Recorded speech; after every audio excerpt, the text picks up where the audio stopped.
इधर श्रीपाल राज के अंतर्गत नौपद की आराधना करने से जहां जहां श्रीपाल महाराजा अपने पैर बढ़ाते वहां वहां लीला लहर हो जाती। श्रीपाल राजा श्रीपाल कुंवर किसके साथ में जा रहे हैं समुद्र यात्रा पर?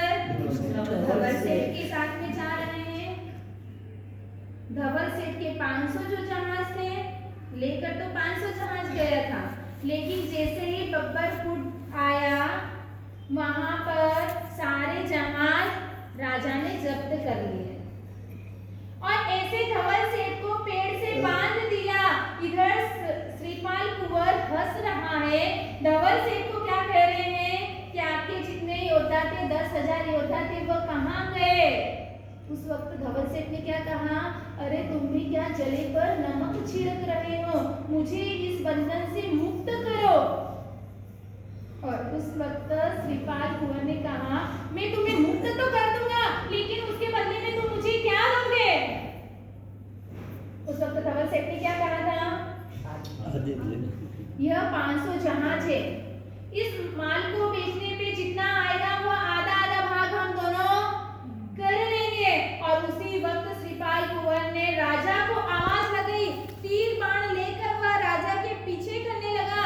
जोर से आवाज लगाई, राजा महाकाल राजा ने पीछे पलट कर देखा, एक छोटा सा नौजवान एक श्रीपाल कुंवर को देखा, कोमल काया थी और राजा ने कहा कि अरे क्यों मौत को बुलावा दे रहे हो, तुम अपने स्थान पर चले जाओ। तब श्रीपाल कुंवर ने कहा कि रणभूमि पर किसके साथ में बातें होगी? तीर और कमान से ही बातें होने वाली है, आप मेरे साथ युद्ध करें। और उस वक्त महाकाल राजा के साथ में श्रीपाल कुंवर ने युद्ध किया और युद्ध में कौन हार गया? महाकाल राजा हार गए। उन्हें भी बंदी बनाकर धवल सेठ के पास में लेकर आए। धवल सेठ के पास में आकर वहां पर धवल सेठ के पहले बंधन छोड़े और उसके बाद में वहां पर राजा के वहां पर खड़ा किया। इधर धवल सेठ तलवार लेकर किसके पास में पहुंच रहे हैं? महाकाल राजा को मारने के लिए जा रहे हैं। उस वक्त श्रीपाल कुंवर ने कहा, बस बस रहने दो, आपकी ताकत मैंने देख ही ली है।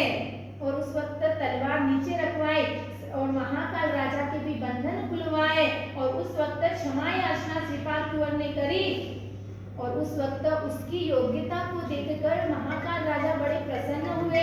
और प्रसन्न होने के बाद में महाकाल राजा ने कहा कि आप हमारे नगर में प्रवेश करें, हमारी नगरी को पावन करें।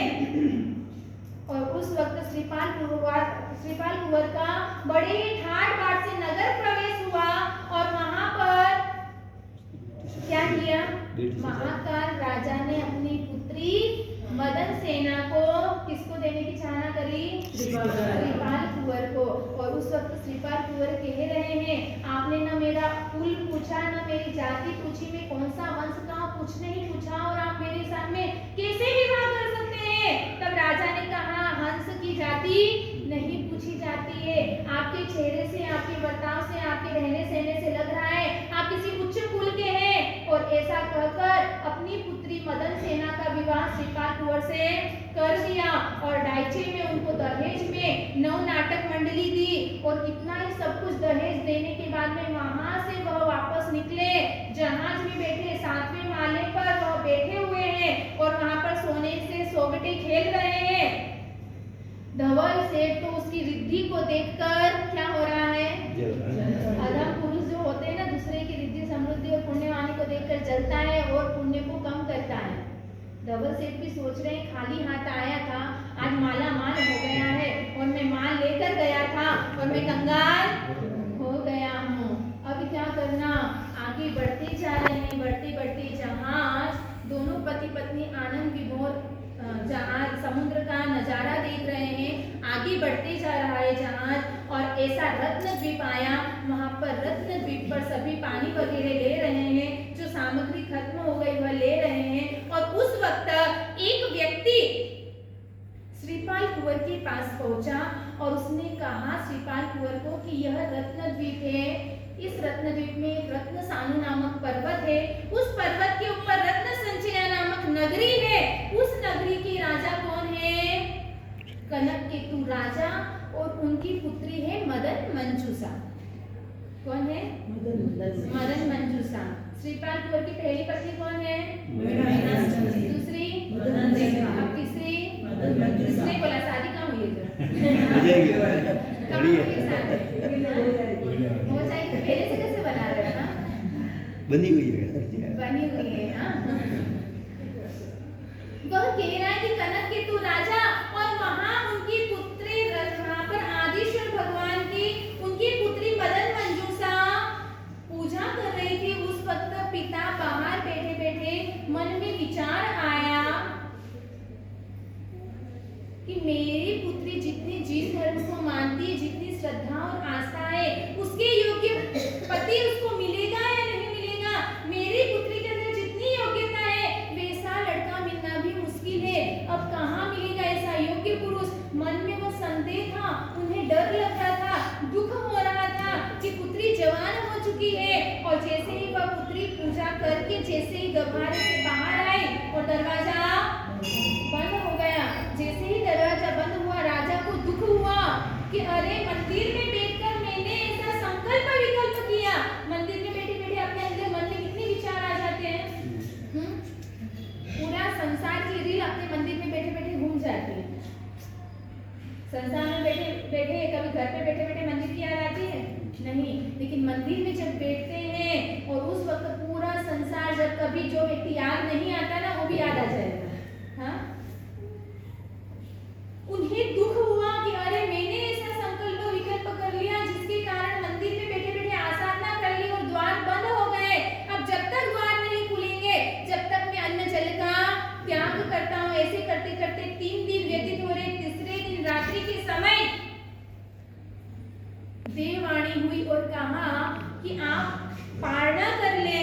मैं चक्केश्वरी देवी के बोल रही हूँ, आदिनाथ प्रभु की अधिष्ठायिका। आपकी कोई गलती नहीं है, लेकिन वह ऐसे पुरुष की दृष्टि से यह दरवाजा खुलेगा। यह 1 महीने का मैं अंतराल बता रही हूँ। 1 महीने में ऐसा पुरुष आएगा, इस मंदिर के दरवाजे की वो दृष्टि करेगा तो उसकी दृष्टि से दरवाजा खुल जाएगा और वही पुरुष आपकी पुत्री का पति होगा। यह चक्केश्वरी देवी ने घोषणा कर दी। अब सभी नागरिक, राजा वगैरह सभी अपने अपने स्थान पर गए, पारणा कर लिया। ऐसे करते करते चक्केश्वरी देवी की देववाणी के अनुसार महीने का आज आखिरी दिन है। अभी तक तो द्वार खुला नहीं है, लेकिन मुझे लग रहा है कि आप आएंगे और आपके द्वारा यह द्वार खुल जाएगा। और मुझे लग रहा है कि आज चक्केश्वरी देवी ने ही शायद आपको यहाँ भेजा है, इसलिए आप मेरे साथ चलें और वह द्वार खोलें। मैं हूँ ऐसा जिनदास श्रावक, उसी नगरी का व्यक्ति हूँ मैं। आप मेरे साथ चले। और उस वक्त श्रीपाल कुंवर घोड़े पर बैठकर जाने लगे। घोड़े को हिंना के देखा तो उन्हें लगा कि यह मंगल ही होने वाला है, सब कुछ अच्छा होने वाला है। वहां से श्रीपाल कुंवर रत्न संचया नगरी में पहुंचे और जैसे ही नगरी में पहुंचे, मंदिर के सामने गए और मंदिर के द्वार के वहां जैसे ही उन्होंने दस्तक दी, जैसे ही उनकी दृष्टि मंदिर के दरवाजे पर पड़ी और वह द्वार खुल गए। जैसे ही द्वार खुले, सभी लोगों ने राजा को सूचना दी। राजा अपने पूरे परिवार के साथ वहां पर आए और इधर श्रीपाल कुंवर पूजा की वस्त्र पहनकर परमात्मा की, जैसे द्वार खुले पुष्प वृष्टि हुई थी और इधर पूजा के कपड़े पहनकर श्रीपाल कुंवर परमात्मा की पूजा करके बाहर आ रहे थे। वैसे ही राजा ने उनका स्वागत किया, बहुमान किया, तिलक और कंकु से उन्हें बधाया गया।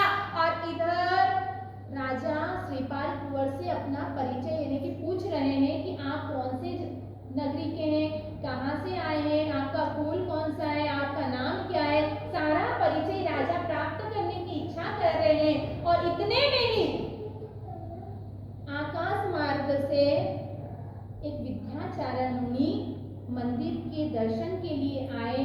मंदिर के दर्शन करके जैसे ही बाहर आए, विद्याचारण मुनि के साथ में जो जंगाचारण मुनि थे